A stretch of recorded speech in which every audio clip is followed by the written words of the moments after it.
இன்னைக்கு வந்து இந்தி திணிப்பு அட போங்கடா இந்தி திணிப்பு. திமுக தலைவரை கேட்கிறாங்க, இந்தினா இப்ப திணிப்புனா இப்ப வருது, மோடியா திணிச்சாரு, அமித்ஷாவா பிஜேபி இப்பவா? இப்ப இருக்குது இந்தி ஆல்ரெடி இருக்குது. திமுக தலைவரை கேட்கிறாங்க, தயநிதி மாறன் கட்சி உறுப்பினர் கிடையாது. ஏன்னா திமுக தலைவர் கலைஞர் பிரசன்ஸ் ஆஃப் மைண்ட், எதை கேட்டாலும் உடனே பதில் சொல்றாரு.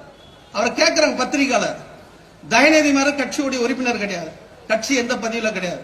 அவர் எம்பி ஆயிட்டார், மினிஸ்டர் ஆயிட்டார். எப்படி ஆனார்னா அவர் இந்தி எழுதுவாரு படிப்பாருன்ட்டார் உடனே.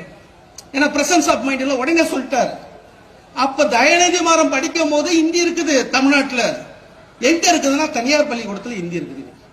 தனியார் பள்ளிக்கூடம் பார்த்தா இந்தி இருக்குது.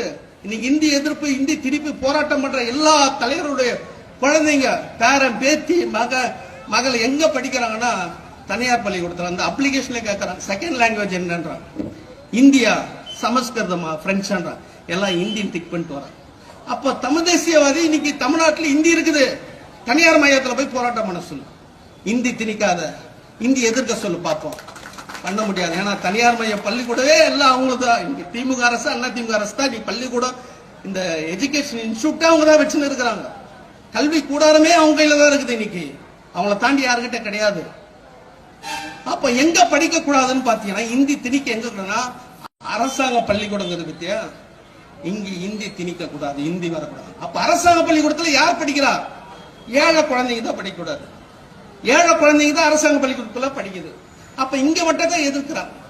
அப்ப இந்த அரசாங்க பள்ளிக்கூடத்துல எங்காவது இவங்க போராட்டம் பண்ற, அது சுபவியா இருக்கட்டும், வீரமணியா இருக்கட்டும், சீமானா இருக்கட்டும், அவங்க உறவுக்காரர் அந்த குழந்தை இங்க அரசாங்க பள்ளிக்கூடத்துல படிக்குதான்னா படிக்கிறது கிடையாது. எல்லாம் தனியார் பள்ளிக்கூடம். அப்ப அரசாங்க பள்ளிக்கூடத்துல ஏழை குழந்தைங்க ஒரு மொழியை கத்துக்கூடாது, அவ்வளவுதான். அவங்க நோக்கம் RSS நோக்கம் உண்மைதான்.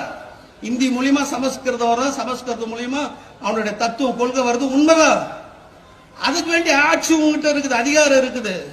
அதுக்கு வேண்டிய இந்த தரமான ஒரு கல்வி கொடு. நீ தரமான இன்னைக்கு எவ்வளவு பட்டதாரிகள பாக்குறேன் நான். அரசாங்க பள்ளிக்கூட படிச்சுட்டு, அரசாங்க கல்லூரியில படிச்சுட்டு ML முடிச்சுக்கிறான், பிகாம் முடிச்சுக்கிறான், MCom முடிச்சுக்கிறான், MA படிச்சுக்கிறான். ஆங்கிலம் பேசுனா தடுமாறும், ஆங்கிலம் பேசுறது தடுமாறும். ஒருத்தன் தான் முட்டாளின் இல்லை, பார்க்க பரவாயில்ல, எல்லாரும் அப்படிதான் இருக்கிறான். அப்போ ஒரு ஃபர்ஸ்ட் ஸ்டாண்டர்ட்லயே ஆங்கில ஒரு லாங்குவேஜ் இருக்குது, இங்கிலீஷ்ன்ற லாங்குவேஜ் இருக்குது. அதை எழுதி பாஸ் பண்றோம்.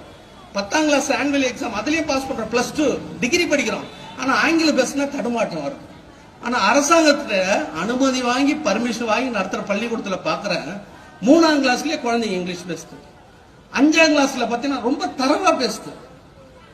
அப்போ இந்த தனியார் மையமா இருக்கக்கூடிய இந்த செக்டார், இந்த சிஸ்டம் பேச வைக்குது, அரசாங்க செக்டார், அரசாங்க சிஸ்டம் பேச வைக்கல. இதுதான் உண்மை. அப்ப பிரச்சனை யாருக்கிட்ட இருக்குதுன்னா அரசாங்கத்துக்கிட்ட தான் இருக்குது.